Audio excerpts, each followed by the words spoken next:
Imagine lying awake every single night, not because you wanted to, but because you had no choice.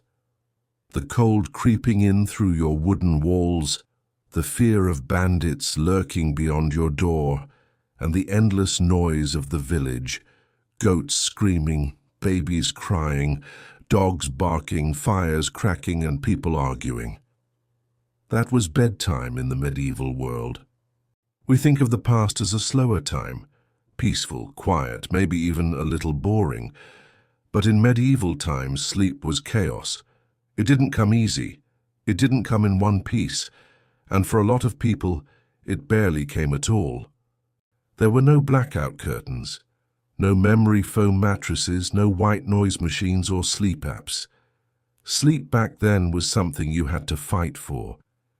And even when you got it, it didn't look anything like the 8-hour lights-out dream we imagine today. The night in medieval times was terrifying. People feared it. Night was when demons, spirits, and nightmares were believed to roam freely. And the darkness wasn't just symbolic, it was real, complete, and inescapable. There were no streetlights, no headlights, no glow of city life. Once the sun went down, the world disappeared. If you were lucky, you had a candle. If you were rich, maybe an oil lamp, but for most people, darkness, thick, creeping, all-consuming black. And in that darkness, your job wasn't just to fall asleep, it was to survive it. Sleep schedules were weird. People didn't go to bed at 10 p.m. and wake up at 6. Instead, they often broke sleep into 2 parts. Historians call it segmented sleep. First sleep happened after sunset. People would sleep for about 4 hours. Then, they'd wake up around midnight on purpose, stay awake for another hour or 2, and then go back to sleep again until dawn. What did they do in the middle of the night? You name it: pray, think, talk, even work. Some people read or wrote by candlelight. Others used that time for intimacy. Some even visited neighbors in the middle of the night.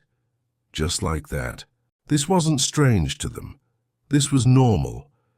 If you were found awake at midnight, no one thought you were weird. They thought you were human. But that doesn't mean sleep came easy. Not even in 2 shifts. Because everything around them was built for survival, not comfort. Beds were rough. Blankets were few. The rooms were cold, damp, and full of noise. You could be sleeping in a hut with 10 other people, family members, animals, even strangers. There was no privacy. People snored, coughed, fidgeted. Some got up to stoke the fire. Others whispered prayers to keep the demons away. And outside, wolves howled. Wind slammed against wooden walls. If you lived near a forest, you might hear the crack of branches, making you wonder, was it a deer or something worse? People were constantly tired. Sleep was not guaranteed. If you were a peasant, you worked from sunup to sundown and sometimes beyond. Your body ached. Your hands were raw. You were underfed and overworked. And yet, you couldn't sleep long. There was too much to do. If you were a woman, you might have infants to feed at all hours of the night. If you were a blacksmith or a baker, you might be working before dawn. If you were a soldier or guard, you had to keep watch. And let's not forget, illness was everywhere: a fever, a toothache, an infected wound. Any of those could keep you tossing and turning. And there were no painkillers, no sleep aids, just grit. Even the privileged weren't safe. Nobles had fancier beds, but they also had stress, enemies, and politics. Castles were drafty, full of echoes, and always under threat.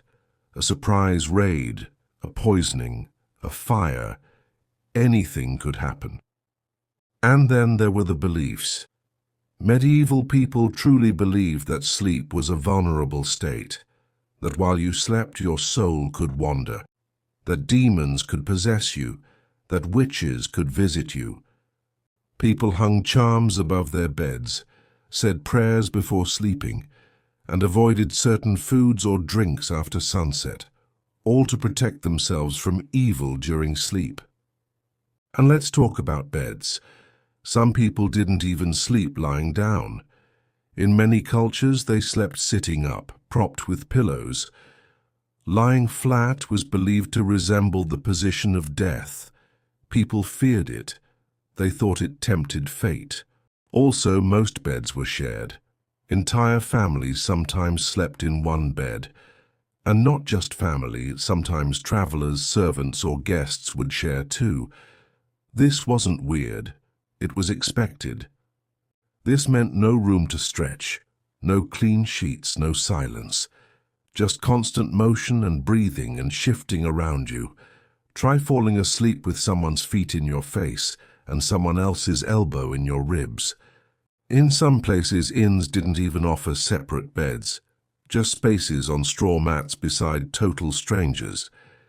It was pay for a spot and good luck. There were no alarms to wake you, just the church bell, the crow of a rooster, or your master's shout. Sometimes people slept in shifts to guard the house. One person slept while another stayed up, then switched. And yet, despite all this, people managed. They adapted. Sleep wasn't something you got perfectly. It was something you squeezed in when you could. But what if you were rich? Surely the royals had better sleep, right? Well, so yes and no. Rich people had better materials, silk sheets, feather pillows, tapestries to block drafts. But they also had enormous responsibilities. Kings were at constant risk of betrayal. Queens had political marriages. Nobles feared revolts. And all that luxury didn't block out the same night noises. The wind, the animals, the creaks, the groans. Some kings even had guards sleep at the foot of their bed, not for comfort, for safety. And one more thing. The medieval night wasn't just dark, it was long. With no electricity, people followed the sun. In winter, that meant darkness could stretch 14 to 16 hours. Imagine trying to fill that time without modern distractions. No phones, no Netflix, no lights. So people would go to sleep early, wake in the middle of the night, then go back to sleep again. Or they might stay up chatting, storytelling, mending clothes, praying, or watching for danger. Night wasn't empty, it was active. This was a world without privacy, without comfort, without clocks, and without sleep the way we know it. And believe it or not, some historians think that our modern sleep struggles, insomnia, waking up in the middle of the night, being unable to sleep for 8 hours straight, might not be a disorder at all. They might be a memory, a leftover habit from medieval times, when 2-part sleep was the norm. When waking up at 2 a.m. didn't mean something was wrong, it meant you were right on schedule. Now let's take a deeper dive into why this 2-part sleep, or segmented sleep, actually made sense back then, and why it completely collapsed in our modern world. You see, medieval people weren't weird or broken for sleeping in chunks. They were just following the rhythm of nature. Before electricity, life was ruled by the sun. People woke up when the sun rose and slowed down as it set. When darkness fell, it wasn't just inconvenient. It was a full stop. Nothing more to do. No screens, no phones, no buzzing cities, just candles, firelight, and shadows. So naturally, people went to bed early. Like really early. Imagine settling down to sleep at 7:30 or 8 p.m. Not because you're sleepy, but because there's nothing else to do. And guess what happens when you go to bed that early? You wake up in the middle of the night. It wasn't insomnia, it was biology. Doctors in the Middle Ages actually wrote about this. One even said that the time between first and second sleep, called the watch, was the best time for prayer, reflection, and even healing. People believed that during this time, your body and mind were more relaxed, and your soul was more open. And this strange medieval sleep schedule wasn't just limited to Europe. Evidence of segmented sleep patterns pops up in historical texts from Africa, Asia, and the Middle East, too. In ancient Egyptian writings, in early Islamic texts, even in Chinese medicine, waking up in the middle of the night used to be normal. You might stir around midnight, sit by the fire, talk to your family, write in a journal, or quietly think. Some even visited neighbors or ran small household errands, all in the pitch dark. And no one thought this was strange. They embraced the stillness of it. In a way, it was kind of peaceful, a moment of quiet, away from the grind of the day. Compare that to now.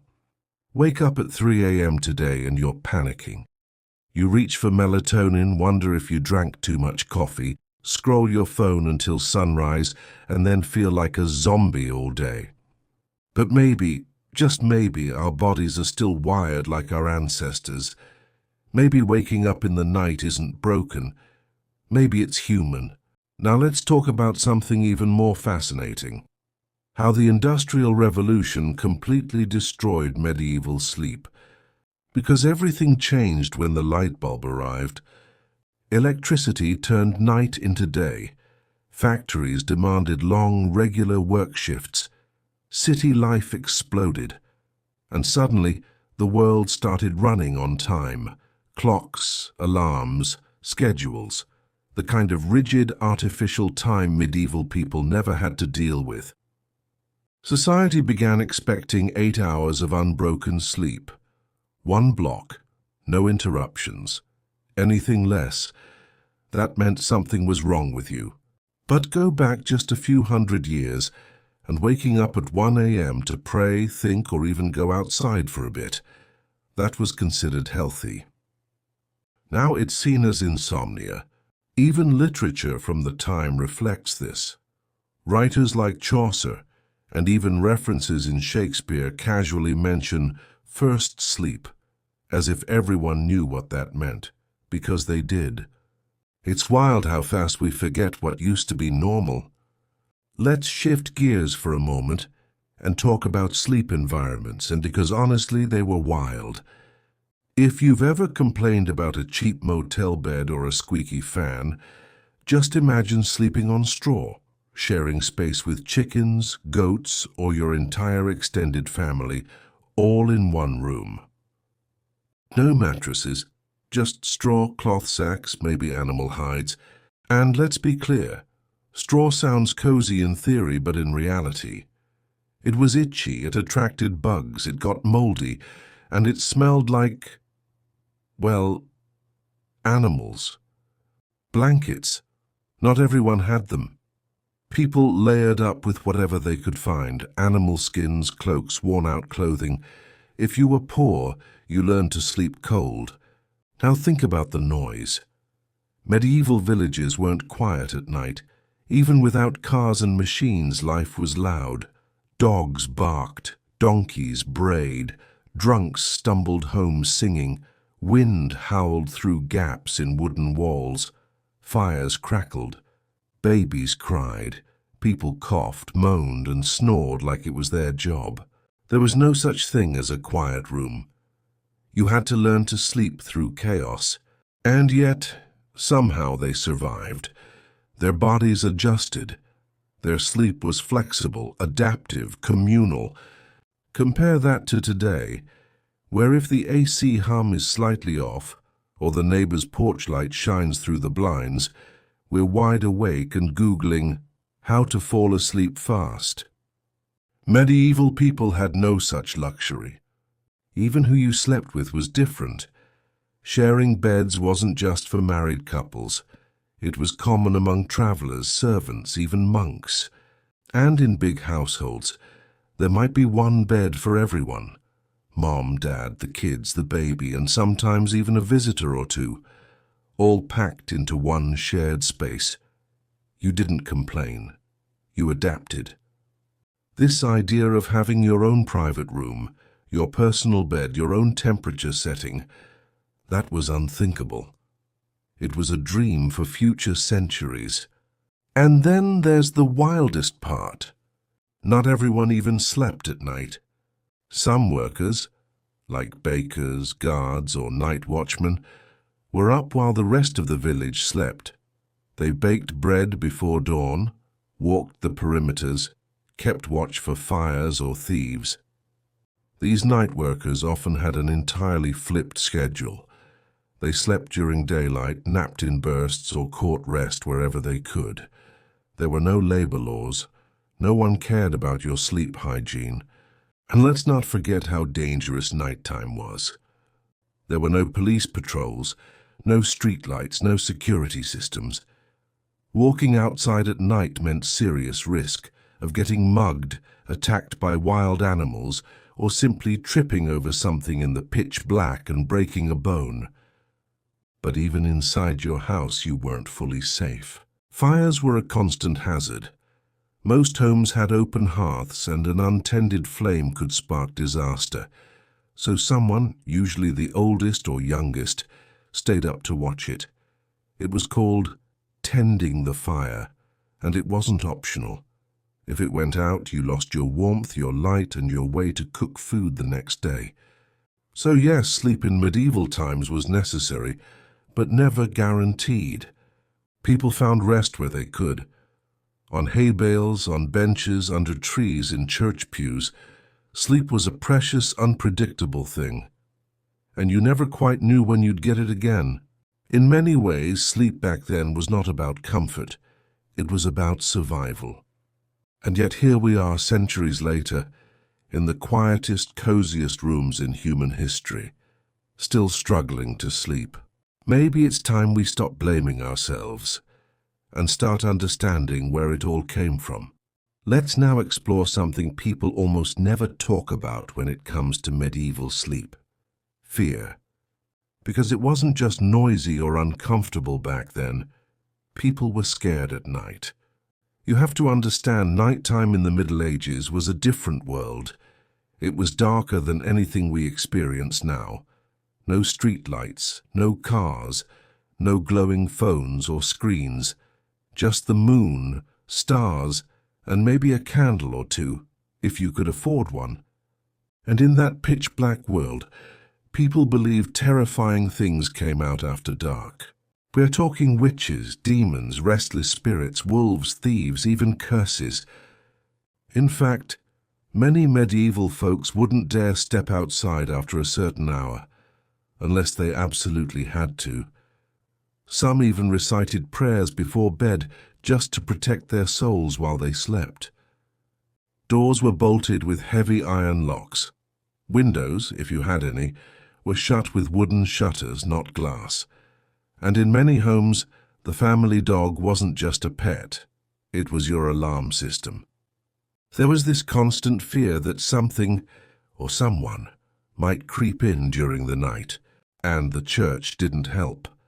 Preachers often warned that night was when the devil was most active, that sinful thoughts or dreams could open a door for evil spirits to enter, that sleeping too deeply could leave your soul exposed. So yeah, sweet dreams. No wonder people slept lightly. No wonder they woke up often. Even dreams were serious business. In medieval times, dreams weren't just random brain activity.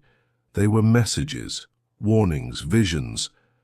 People believed dreams came from God, or sometimes from the devil. Entire books were written just to interpret dreams. If you dreamed about fire, death, or flying, that meant something. And if you woke up from a nightmare drenched in sweat, you didn't just shake it off. You told your priest. Some dreams were seen as divine, while others were blamed on eating the wrong food or not praying enough. Nightmares were considered spiritual attacks, and people would sleep with religious tokens under their pillows for protection. This fear of dreams and darkness made sleep both necessary and nerve-wracking. Now let's talk about something bizarre but true. How people literally feared sleeping too long. Yes, too much sleep was seen as a bad thing.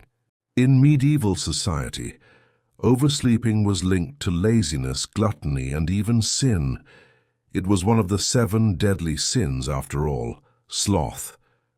Peasants were expected to rise early with the roosters. Nobles had staff waking them with the sunrise. Monks rang bells before dawn.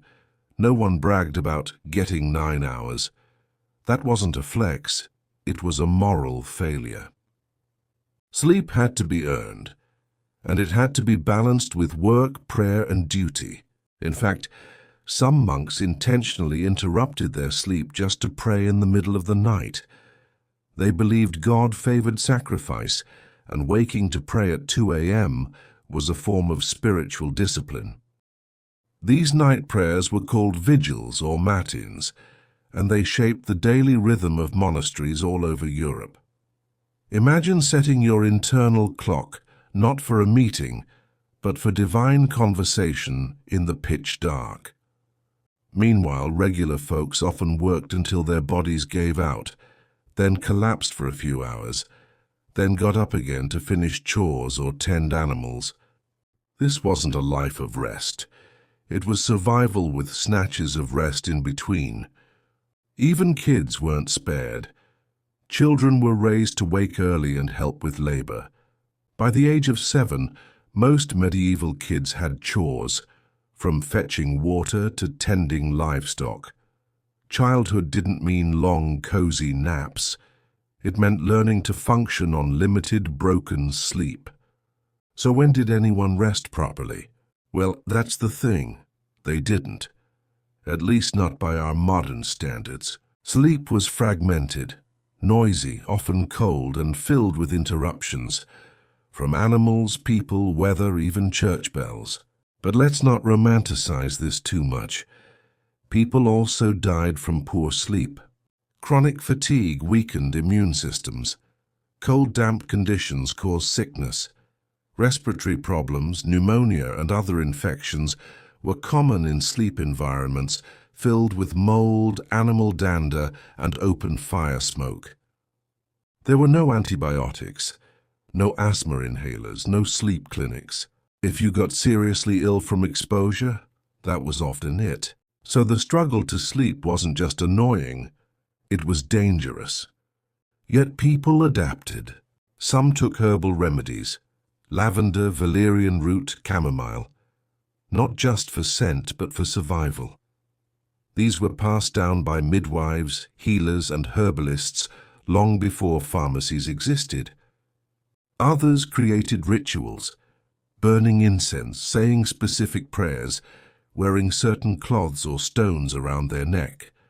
In some parts of the world, people even believed in sleep demons, like the incubus and succubus, which were said to sit on people's chests during the night and steal their energy, causing nightmares or sleep paralysis. This fear of being visited by dark forces at night is ancient and universal. And guess what? Science now calls it sleep paralysis, but back then it was explained by folklore, not biology.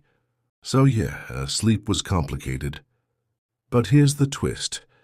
Some historians now believe that despite all these challenges, medieval people might have actually been more in tune with their sleep cycles than we are. They weren't fighting against their bodies. They allowed themselves to sleep in shifts. They followed natural light patterns. They didn't panic when they woke up at 2 a.m. They expected it.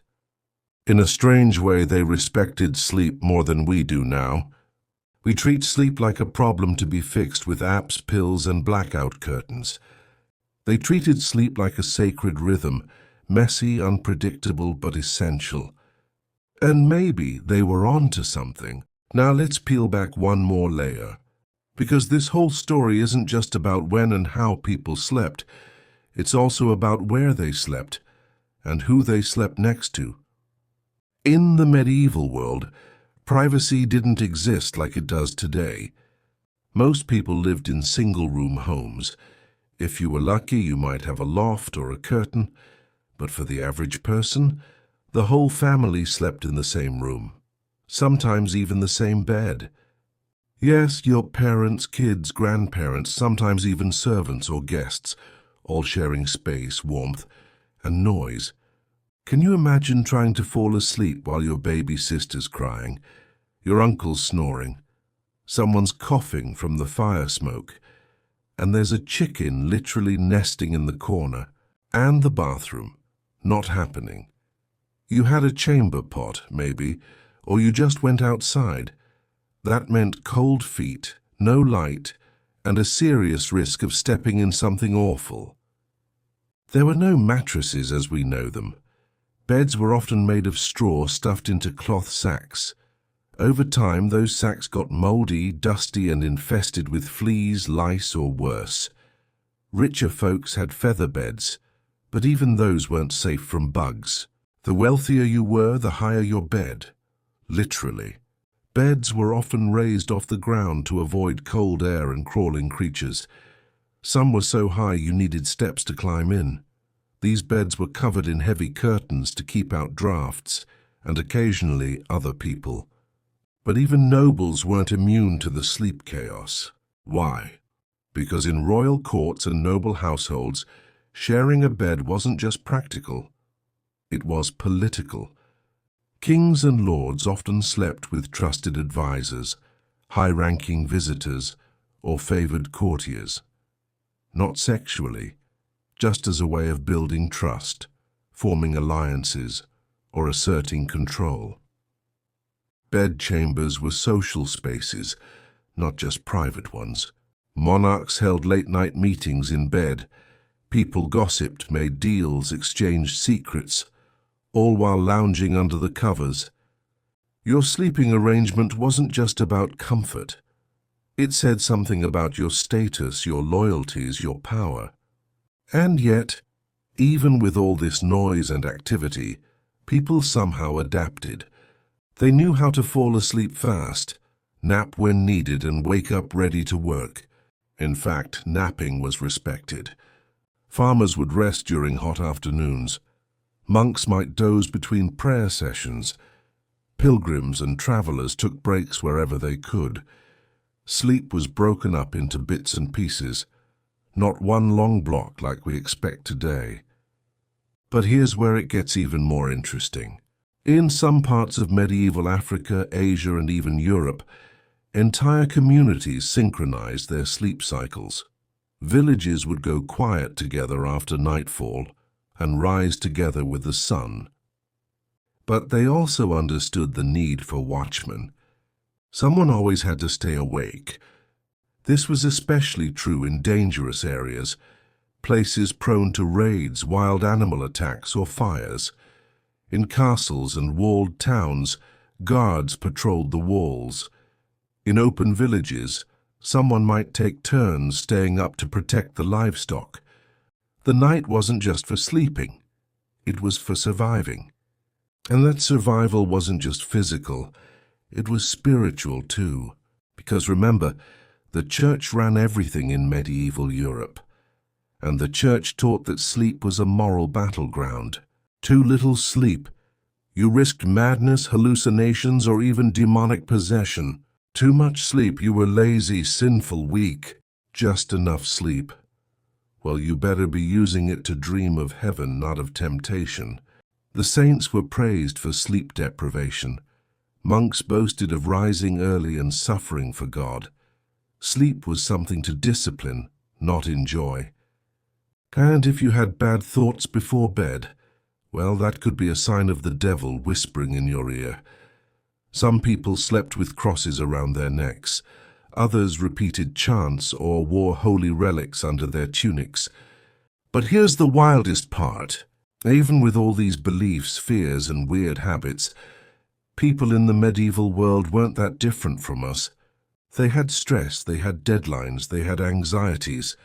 They worried about money, family, safety, purpose. They just didn't have noise-canceling earbuds or Tempur-Pedic pillows. So what did they do? They coped. They accepted broken sleep. They talked about their dreams. They leaned on each other. They used what little they had to create routines.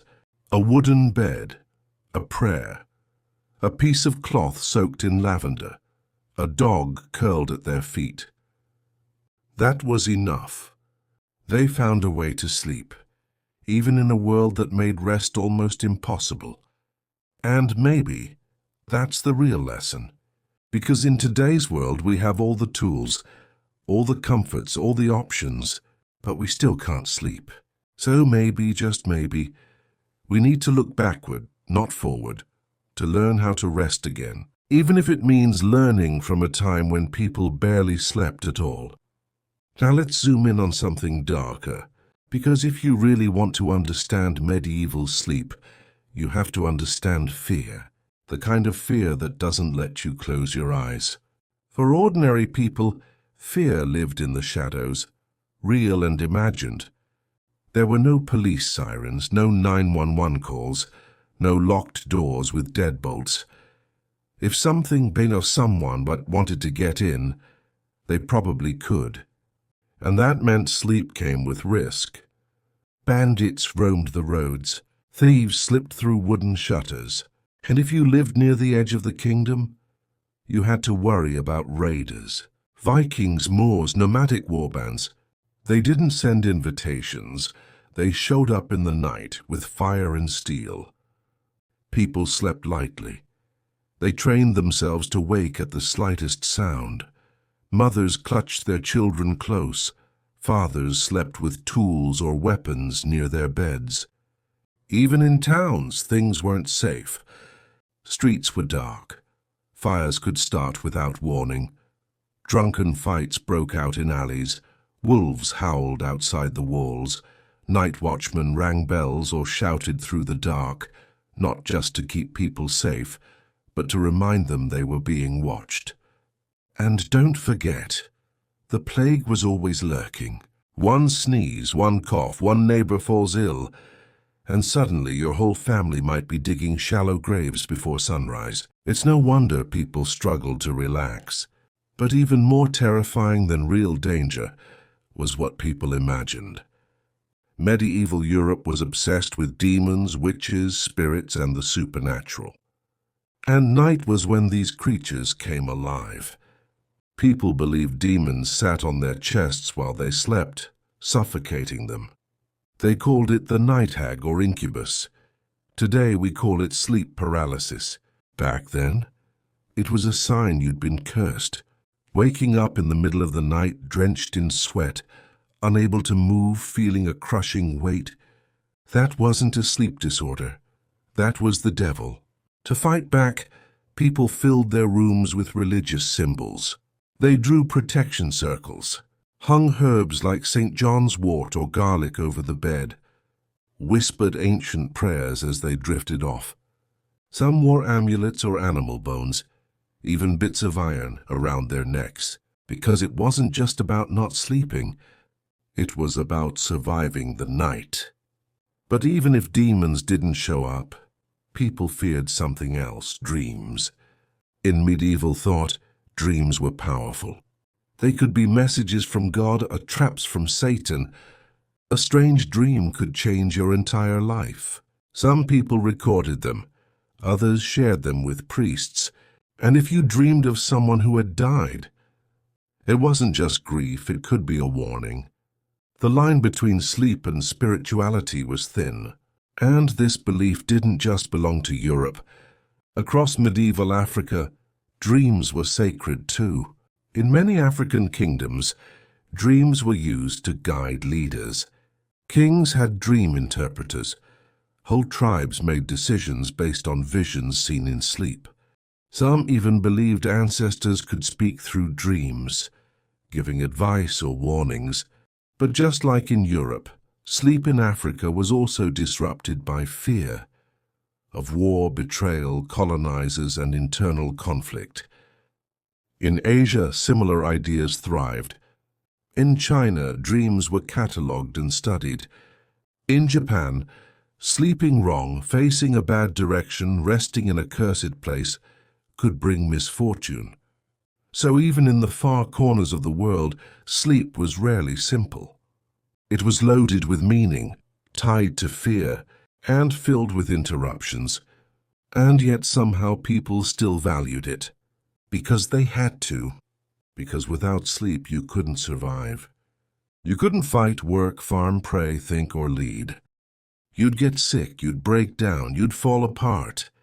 So even in a world of fear and chaos, people built rituals to protect their rest. Some lit candles and let them burn down to track the hours. Others listened to traveling musicians or lullabies sung by mothers who knew their child might never see adulthood.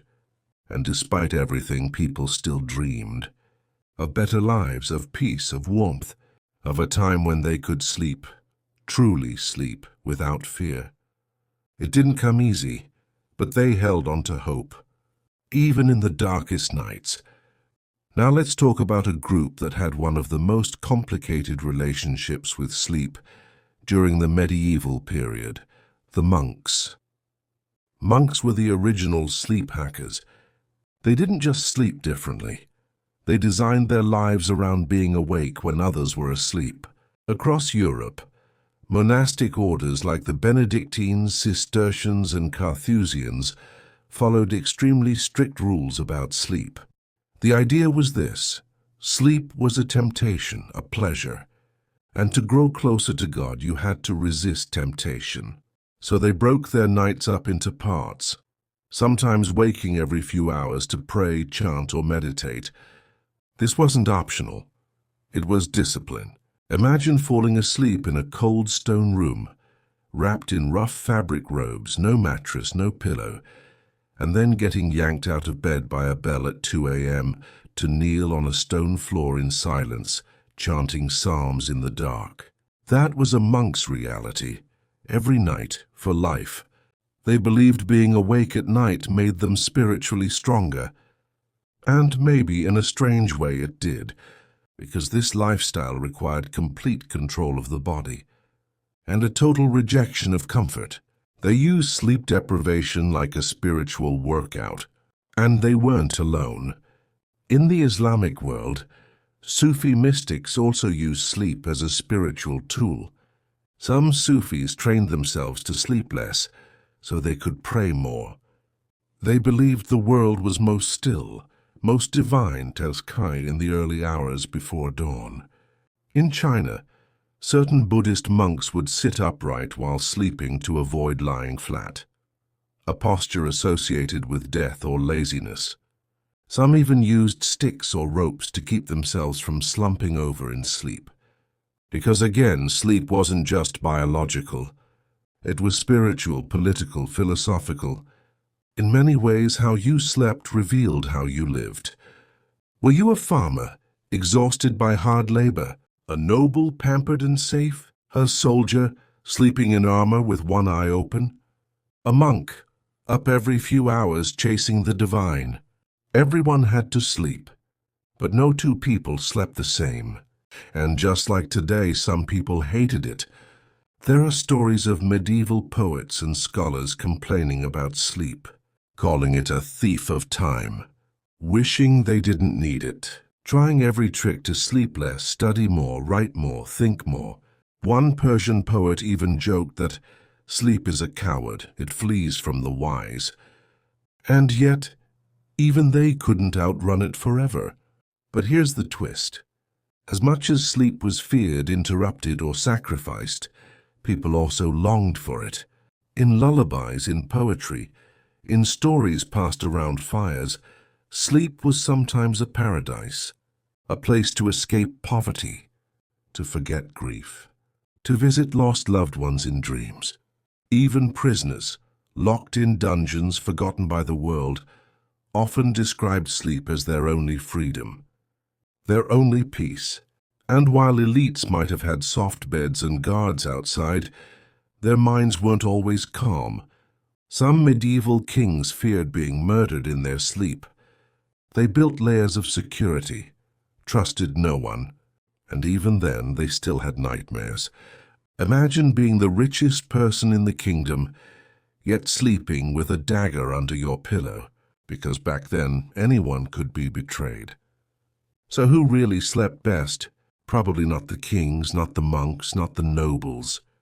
But maybe, just maybe, it was the peasants who managed to grab a full night's rest under the stars after a long day's work. Tired enough to sleep deeply, poor enough to be left alone, close enough to the earth to dream without fear. They didn't write the books. They didn't rule the cities, but they knew how to rest when they could, and that in the chaos of medieval life was a rare kind of wisdom. So now we've talked about peasants, monks, nobles, and even poets, but we haven't yet touched on one of the most intense reasons people didn't sleep during medieval times: fear. Not the fear of missing out, the fear of not waking up. In medieval villages, especially in the early Middle Ages, night was dangerous. There were no streetlights, no police patrols, no 911. Just pitch-black roads, thick forests, and whatever waited beyond the firelight. People believed in demons, ghosts, witches, vampires, not in a fairy tale way, as in a real way. Many believed sleep left the soul vulnerable, that in sleep you could be attacked not just physically but spiritually. So certain rituals were used before bed. Some people hung garlic or herbs at the door. Others prayed specific psalms or whispered protection charms. A few even slept with iron objects under their pillows to ward off evil spirits. And for good reason. Medieval law enforcement was weak, if it existed at all. Bandits roamed the countryside. Wolves, wild dogs, and even bears could attack livestock or people. If you lived on the edge of the woods or in a war-torn region, you never slept deeply. Many villages even had night watches, men who stayed up in shifts, walking the borders of the community with torches or spears, watching for signs of fire, raiders, or worse. Sometimes families slept together in one room, not just for warmth, but for safety. And if a stranger knocked at the door in the middle of the night, you didn't open it. Not in those times. Sleep wasn't just a break from the day, it was a gamble. And the environment didn't help. In stone castles, wind howled through the cracks. In thatched huts, bugs crept through the straw. In the cities, fires broke out constantly from wood ovens and open flames. And with no smoke detectors, good luck. Even the beds were uncomfortable by modern standards. Most people slept on sacks filled with hay, straw, or feathers. No memory foam, no adjustable bases. Sometimes you were lucky if you even had a raised bed. And yet people adapted. In some households, parents and children all shared the same bed. That meant warmth, but it also meant noise, movement. Someone always needed the bathroom. Someone always snored. Privacy didn't exist. Which brings us to another point. If you think you're not sleeping enough now, imagine trying to fall asleep next to a coughing sibling, a crying baby, and a snoring uncle, all under one itchy blanket. And yet that was the norm. Only the wealthiest had private chambers with curtains and multiple rooms, and even they weren't immune to disturbances, because walls were thin, floors creaked, servants moved, and often the streets were filled with noise at all hours. Drunken laughter, horses clattering over cobblestone, church bells ringing at odd times, dogs barking, cats fighting, people arguing. It never fully stopped. Some medieval doctors actually warned people about sleeping too deeply, not because of health, but because of vulnerability. You had to be ready to wake up, to run, to fight, to flee a fire, to protect your home, because no one else would. Sleep was a necessity, yes, but it was also a luxury, and many people, especially the poor or displaced, didn't have time for luxuries. They slept in stables, barns, under trees, in ditches, and if it rained, You got wet if it snowed. You found a way to not freeze. And yet, humans are resilient. Even with all of this, the noise, the fear, the discomfort, people still found ways to sleep. Because they had to. Because their bodies demanded it. Because even in the darkest centuries, we still dream. And somehow, despite all the hardship, medieval people built cathedrals, wrote epic poems, painted frescoes, and tilled fields, all on broken sleep and tired feet. That's wild. And now we've arrived at the strange truth.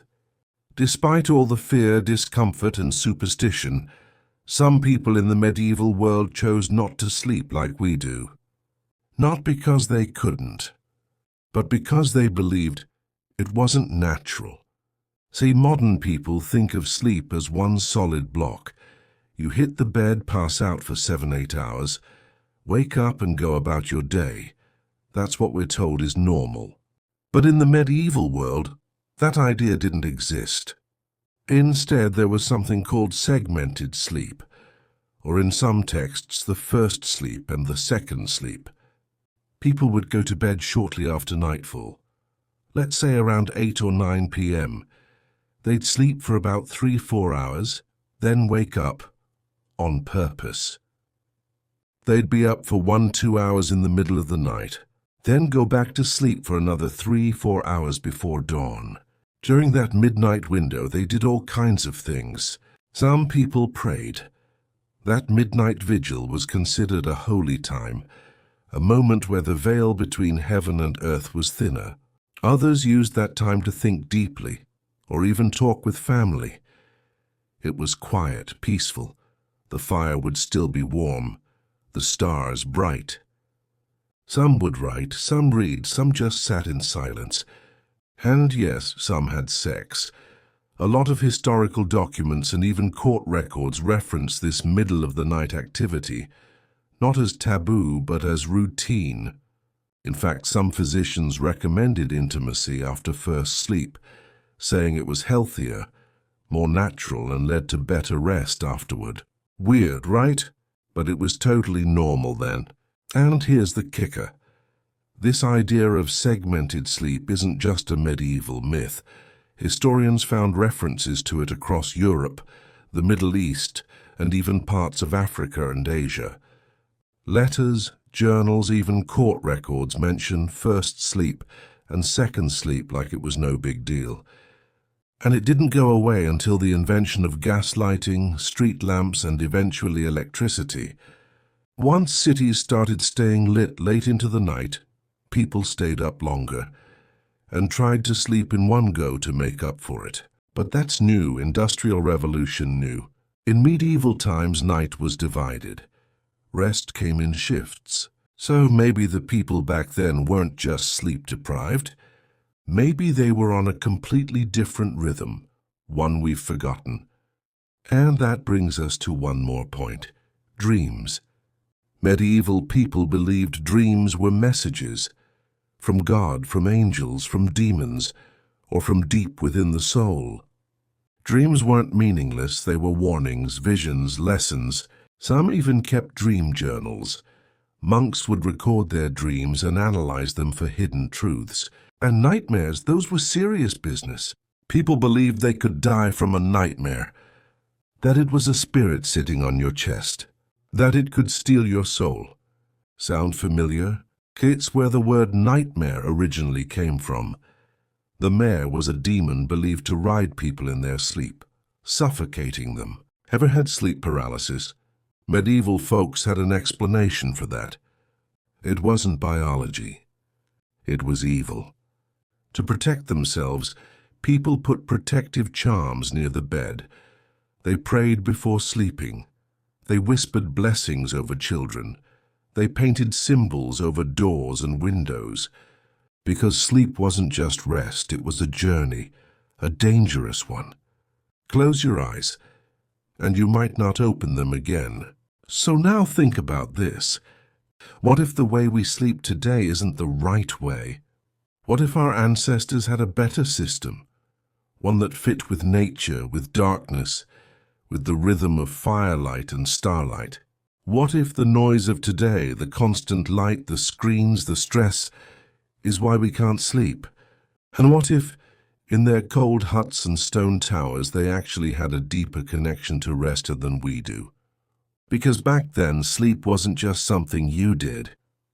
It was something you prepared for, protected, respected, and sometimes feared. And that, my friend, is the wild truth about why the people of the medieval times lived with no sleep. Or at least not the kind we know today.